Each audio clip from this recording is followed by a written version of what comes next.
Hey everyone, welcome back. We got a listener request for a deep dive that, well, really caught my eye. We're going to be looking at the idea of life after death, but specifically through the lens of Sadra, a 17th century Persian philosopher. Sounds intriguing. It really is, and I have to admit, I'm not super familiar with Sadra. So to get us started, could you give us some background on who he was and what made his ideas so unique? Sure. So Sadr was a major figure in what's known as the School of Isfahan, a really interesting period in Islamic thought where you have this blending of different philosophical traditions. Okay, so a real melting pot of ideas. What set Sadra apart from others in this school? Well, he was really focused on the soul, like really focused, Okay. but not just its existence. He was interested in its constant evolution, even after death. Hold on, the soul evolving after death. That already sounds pretty different from what we usually hear about the afterlife. Right, and that's what makes him so fascinating. He actually had a term for this evolution. He called it substantial motion, and it's kind of a cornerstone of his whole philosophy. Substantial motion. I'm going to have to remember that. But before we get too far ahead of ourselves, I think we need to back up a bit. Sadra was very insistent that the soul is immaterial. It's a pretty bold claim, especially for his time. What kind of evidence did he use to back that up? Oh, he had a bunch of arguments, 11 to be exact, but one of his most compelling ones was based on the idea of self-awareness. Self-awareness. Okay, I'm listening. Think about it. We're directly aware of our own existence. Like, you don't need someone to prove to you that you exist, you just know. You're right. I never thought about it that way. It's not like needing to touch something physical to know it's there. My existence is just evident. Exactly.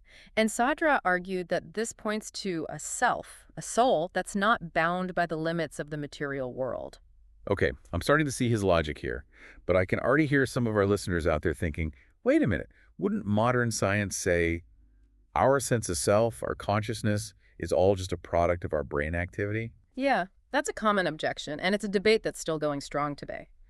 If the soul is immaterial, as Sadra claims, how do we explain the fact that things like brain injuries can have such a huge impact on how we think and feel? It seems like pretty strong evidence for the brain being the driver of our consciousness, right? It's a tough question, for sure. So how does Sadra tackle that? Does he just ignore the role of the brain entirely? He doesn't ignore it, but he doesn't see it as the ultimate source of our consciousness either. To understand Sadra's view, we kind of have to dive into his cosmology, which gets a little out there. Out there how? Well, he introduces this concept of the imaginal realm, which he saw as a kind of middle ground between the physical world and the purely spiritual. Imaginal realm. Sounds a bit like something out of a fantasy novel. Uh-huh, maybe. But Sadra was dead serious about it. He believed that this imaginal realm is where our souls transition to after death. So it's not a physical heaven or hell, but more like a different state of being. You got it. And here's where it gets even more interesting. Sadra believed that even in this non-physical realm, the soul has a form, what he called the imaginal body. Okay, so not just a disembodied soul floating around. Nope, and get this.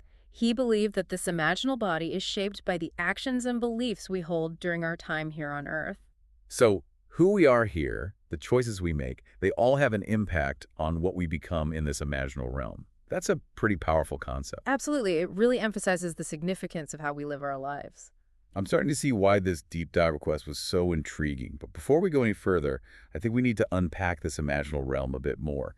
You said it's a state of being, not a physical place, but I have to admit, I'm still struggling to picture what that actually means. Yeah, it's a tricky concept, no doubt. Maybe the easiest way to grasp it is through an analogy. I'm all ears. Analogies are usually helpful. Okay, think about dreams. When we dream, we experience a world that can feel totally real, but when we wake up, we realize it was all just a product of our minds. Right, we didn't actually travel to a different place.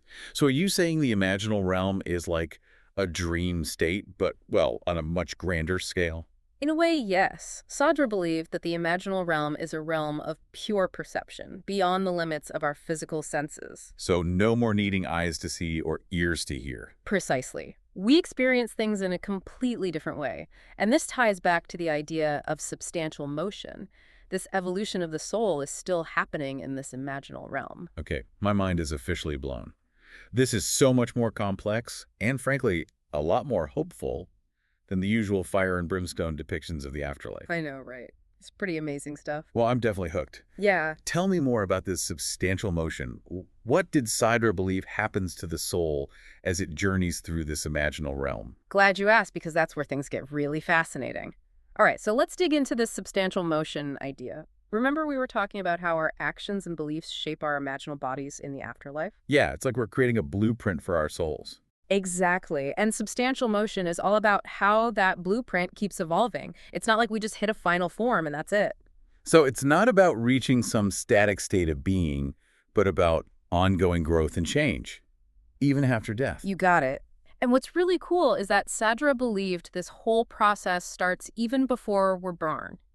He described the soul going through these different stages, starting from a really basic state in the womb. He even compared it to a plant. A plant, like just existing, not really aware of much. Yeah, something like that. Then, as we develop, he said the soul starts to gain a kind of awareness that's more like an animal's. Interesting.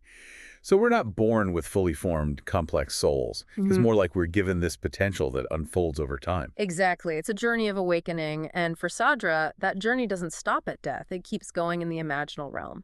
I'm starting to see why he called it motion. There's this constant sense of movement and progress. But if we're always evolving, always changing, what happens to our individuality? Do we eventually lose our sense of self? That's a great question, and it gets to the heart of what makes Sadra so unique. He actually believed that the kind of individuality we cling to in this life, based on our physical bodies and memories, it does change in the imaginal realm. So who we are here, right now, isn't necessarily who we'll be in the afterlife. It's more like a continuation, but with a shift in perspective. Remember, our imaginal bodies are shaped by what we do and believe, but they're not stuck in time. They're constantly evolving along with our souls as we move through the imaginal realm. Okay, so it's not about erasing who we are, but maybe more like refining it. Yeah, I like that. It's like our experiences and personalities all contribute to who we become, but as we evolve, they become part of something larger. This is all so mind-blowing. But I have to admit, I'm still a bit hung up on this idea of the imaginal realm not being a place. We keep coming back to it, but I think I need a little more help grasping what that really means. I hear you. It's definitely one of those concepts that takes some time to wrap your head around. It's not like a physical location we go to with streets and buildings and stuff. Okay, so not like a planet or a dimension we can travel to. So then what is it? It's more about a different way of experiencing reality. Think about it like this. In the physical world, we're limited by our physical senses, right? I mean, we need our eyes to see, our ears to hear, and so on. Right. But in the imaginal realm, Sadra said that the soul develops what he called psychic senses. We're not bound by those physical limitations anymore. Wow, so we can perceive things in entirely new ways. What kinds of things? Well, that's where Sadra gets really poetic. He talked about the soul perceiving forms and images that reflect the true essence of things, the spiritual realities behind the physical world. It's almost like seeing beyond the surface, into the heart of things. Exactly. And remember, this whole process of substantial motion, this evolution of the soul, it's all directed towards something. Okay, now you've got me really curious. What's the end goal of all this? Where does this journey ultimately lead? Well, that's a question that deserves its own deep dive. And luckily, we've got one more segment to explore it. Okay, so we've talked about the soul's evolution through this substantial motion, this journey through the imaginal realm. I'm really curious to hear what Sadra believed was the ultimate goal of all this. Where does it all lead? Well, he believed that the soul, through all these stages of growth and transformation, is ultimately striving for reunion with its source. With its source, you mean like going back to where it came from? In a way, yes. He saw this reunion with the divine as the ultimate fulfillment, a state of pure bliss and unity. So after all this change in development, the soul kind of merges back into the divine. Does it lose its individuality then? That's a question that has fascinated philosophers for centuries. And Sadra, well, he didn't exactly give a simple yes or no answer. So it's a bit of a mystery. You could say that. He acknowledged that our limited human understanding can't fully grasp what this ultimate union really entails. I can see how that would be hard to put into words. But did he give any hints about what this state might be like? Oh, he definitely tried. He used a lot of poetic language, talking about it as a state of pure knowledge, where the soul perceives the interconnectedness of all things. So it's not just about a feeling of bliss, but about a deep understanding of the universe. Right. It's about transcending our limited earthly perspective and seeing reality as it truly is, this unified whole emanating from a single divine source. Wow. That's a pretty incredible vision. But if we achieve this union with the divine, do we still exist as individuals?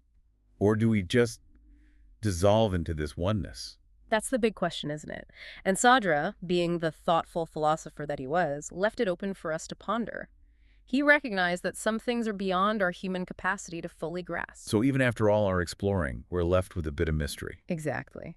And in a way, isn't that what makes it so fascinating? Sadra's philosophy isn't about giving us all the answers. It's about pushing us to think in new ways, to consider possibilities we might never have imagined. I have to say, this deep dive has definitely given me a lot to think about. It's such a different way of looking at life after death.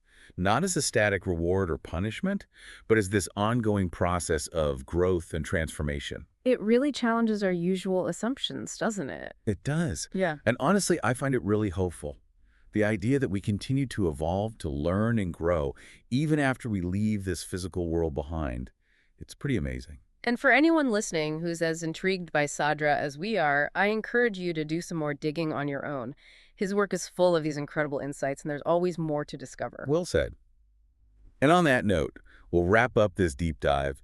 As always, thanks for joining us, and keep those requests coming. We love exploring these fascinating ideas with you.